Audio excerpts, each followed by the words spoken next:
उपेंद्र तिवारी सरकार में है, जांच कराने के लिए माने जाते हैं। बहुत दिन तक उन्होंने अम्बिका चौधरी की जांच कराई। मैं उनको चुनौती देता है, आप हमारी सारी जांच करवा लीजिए। भारत में सरकार आपकी, प्रदेश में सरकार आपकी। यहाँ हमेशा से हिंदू, मुसलमान, सिख, ईसाई सब लोग आपस में मिल के रहते थे। जब से भारतीय जनता पार्टी आई, पूरे देश को बांटने का काम किया और देश आज इस स्थिति में पहुंच चुका है कि हर चीज के लिए कंगाली की हालत होने वाली है जनता की।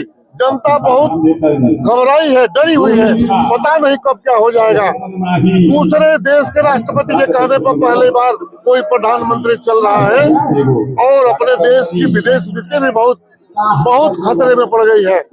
इसलिए समाजवादी पार्टी पूरे देश में भाईचारा बना करके, प्रेम बनाकर, सौहार्द बना करके होली और ईद मिलन समारोह कर रही है। समाजवादी पार्टी पूरी तरह से सबको एक साथ लेकर के इस देश को तरक्की के रास्ते पर ले जाना चाहती है। चुनाव के पहले ही भारतीय जनता पार्टी हिंदू मुसलमान करने लगती है, इसमें क्या है?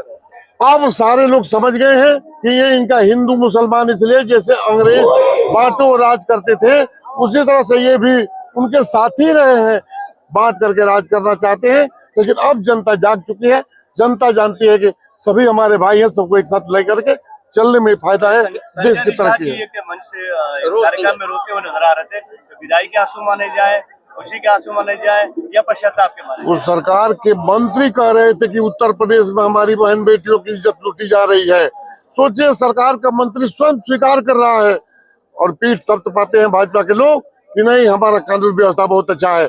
जब हमारा मिनिस्टर खड़ा होकर रो रहा है कि हमारे बहन बेटियों की इज्जत लूटी जा रही है, तो ये मान के चलिए कि अब यह सरकार जाने वाली है। पूर्व मंत्री कह रहे हैं कि फेफना विधानसभा से आप विधायक हुए हैं, कोई विकास नहीं हुआ है, सिर्फ सोलर लाइट आप लगाते हैं अपने फायदे के लिए। एमपी लैंड और एमएलए लैंड आजकल ऑनलाइन है। उपेंद्र तिवारी का भी देख लिया जाए, मेरा भी देख लिया जाए। उपेंद्र तिवारी सरकार में है, जांच कराने के लिए माने जाते हैं। बहुत दिन तक उन्होंने अम्बिका चौधरी की जांच कराई। मैं उनको चुनौती देता है, आप हमारी सारी जांच करवा लीजिए। भारत में सरकार आपकी, प्रदेश में सरकार आपकी। अब कह किससे रहे हैं? मौर्य जी का बयान है कि 2027 में सपा बिल्कुल साफ हो जाएगी। 19 बार आया इससे मौर्य जी को लिख के दिया जाता है, यही बोलना है तो बेचारे बोलते हैं, क्या करें। उनका तो खुद सम्मान लोग नहीं करते हैं।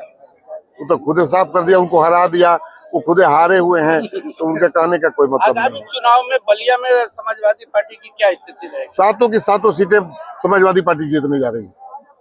जिस तरीके से आज भीड़ थी आपके कार्यक्रम में, माना जाए कि 2027 का शक्ति प्रदर्शन है। ये तो होली मिलन समारोह था। अभी तो हमारे कार्यकर्ता ऐसे ही आए थे, लेकिन जिस दिन शक्ति प्रदर्शन करना होगा 10 गुना भारतीय जनता पार्टी से अधिक हमारे कार्यकर्ता आकर के और अपनी जो राजमाइश करेंगे। जब 27 तो आने दीजिए, अभी तो ये अंगड़ाई है आगे और लड़ाई है।